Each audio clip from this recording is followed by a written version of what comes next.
Well, April is coming to an end, though I have one more video to wrap up the month.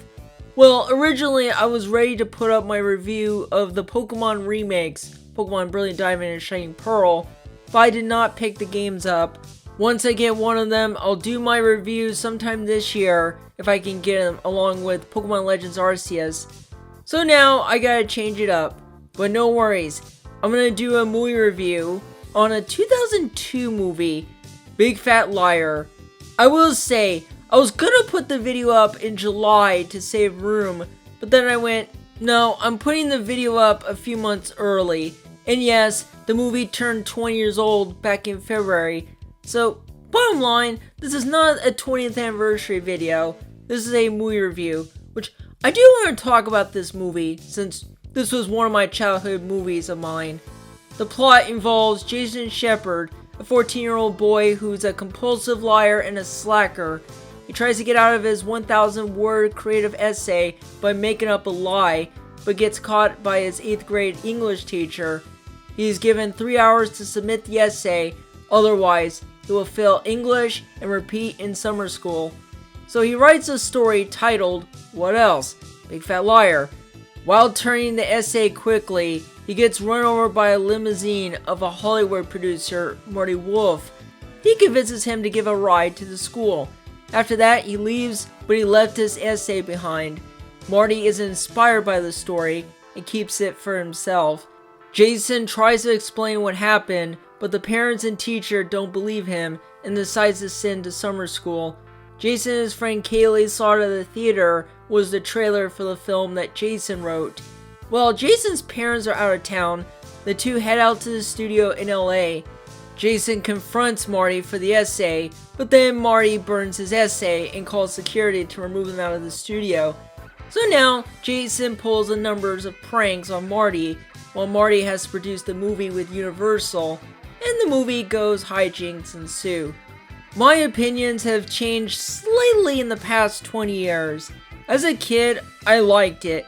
As an adult, I still like it, though it still has some problems. It's got cringy moments, some occasional bad slapstick, and the plot can be a little hard to follow at times. But I still think it's a fun movie. As a kid, I didn't mind it at all. So let's get to what I like about the movie. The characters. Jason, Kaylee, Marty, Monty, Frank, etc. They're still likable and funny. I mean, yeah, I like other characters in other movies, but if I had to talk about the movie, I had to point out about the characters. Plus, good casting in the movie, which this was my first introduction to actor Paul Giamatti. Yes, this movie. Which, yeah, he does dramatic movies, but he actually did a good job playing Marty. Frankie Muniz as Jason was a good choice, coming right out of Malcolm in the Middle, and Amanda Bynes as Kaylee right out of The Amanda Show, which I'll get to that in a second. Since the movie is comedy, let's talk about that. There are jokes that do usually work, which, yeah, there are a few good laughs. I would honestly take a fun, passable comedy movie over bad, not funny comedy movies like Playing with Fire or something. And while the movie is less focused on emotion, it was good enough to do that because Jason wants his credibility.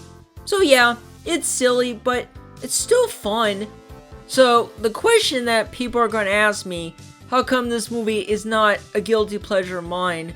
Well, if it had stupid moments, then I would put it in that category. But I had watched it when I was a kid, and it heavily relied on nostalgia, at least for me. It feels like a high-budget TV movie for kids. And while Universal is the product placement in the movie, it's fine to include it. Speaking of the movie, the director of this is Shawn Levy, who's directed several movies and episodes of Stranger Things. And the story adaptation is by Dan Schneider. That's right, the guy who made live-action Nickelodeon shows. So I'm not shocked that Dan picked Amanda Bynes to be casted in the movie. Plus, this movie is underrated.